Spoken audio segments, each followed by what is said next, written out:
எப்படி பயன்படுத்த வேண்டும் என்பதற்கான ஒரு விளக்கம்.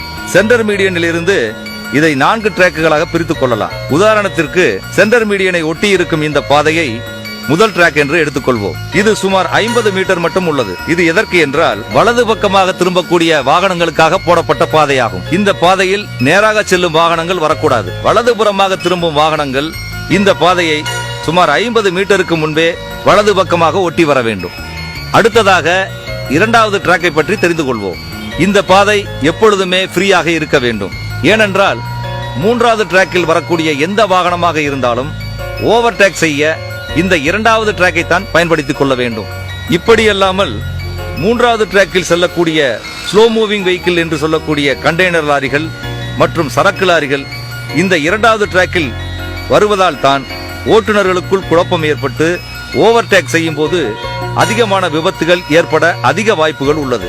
ஆகவே இரண்டாவது டிராக் ஓவர்டேக் செய்வதற்கு மட்டுமே இருக்குமேயானால் கண்டிப்பாக விபத்துகள் ஏற்படுவதை தடுக்கலாம். இப்பொழுது மூன்றாவது டிராக்கை பற்றி தெரிந்து கொள்வோம். இந்த மூன்றாவது டிராக் மிகவும் முக்கியமானது. ஏனென்றால் 2 சக்கர வாகனங்களை தவிர மற்ற அனைத்து வாகனங்களும் இந்த டிராக்கில் தான் செல்ல வேண்டும். ஓவர்டேக் செய்ய மட்டுமே இரண்டாவது டிராக்கை பயன்படுத்திக் கொள்ள வேண்டும். அவ்வாறு ஓவர்டேக் செய்த பிறகு மீண்டும் இந்த மூன்றாவது டிராக்குக்கு வந்துவிட வேண்டும். அடுத்தது 4வது டிராக்கை பற்றி தெரிந்து கொள்வோம். இது சுமார் 5 அடி மட்டுமே அகலம் கொண்ட பாதையாகும். இதில் 2 சக்கர வாகனங்கள் மற்றும் மிதிவண்டிகள் செல்ல வேண்டும். அடுத்ததாக நாம் பார்க்க இருப்பது தேசிய நெடுஞ்சாலையை இணைக்கும் கிராமப்புற சாலை. இங்கு இருக்கும் வி பெண்டுக்கு முன்னால் ஒரு வேகத்தடை ஒன்று இருக்கும். இங்கு வரும் அனைத்து வாகனங்களும் நின்று தேசிய நெடுஞ்சாலையின் போக்குவரத்தை கவனித்து எந்த வாகனங்களும் வராத போது தேசிய நெடுஞ்சாலைக்குள் நுழைய வேண்டும். அவ்வாறு கவனத்துடன் நுழைந்தால் விபத்து ஏற்படாமல் தடுக்கலாம். இப்பொழுது நீங்கள் பார்க்கும் இந்த தேசிய நெடுஞ்சாலையில் யூட்டர்ன் செய்வதற்கும் கிராமம் மற்றும் நகர்ப்புற வாகனங்கள் இந்த பாதையில் குறுக்கே செல்வதற்கும் எந்த பாதையும் இல்லை. இப்படிப்பட்ட இடங்களில் எந்தெந்த வாகனங்கள் எந்த டிராக்கில் செல்ல வேண்டும் என்பதை இப்பொழுது நாம் பார்ப்போம்.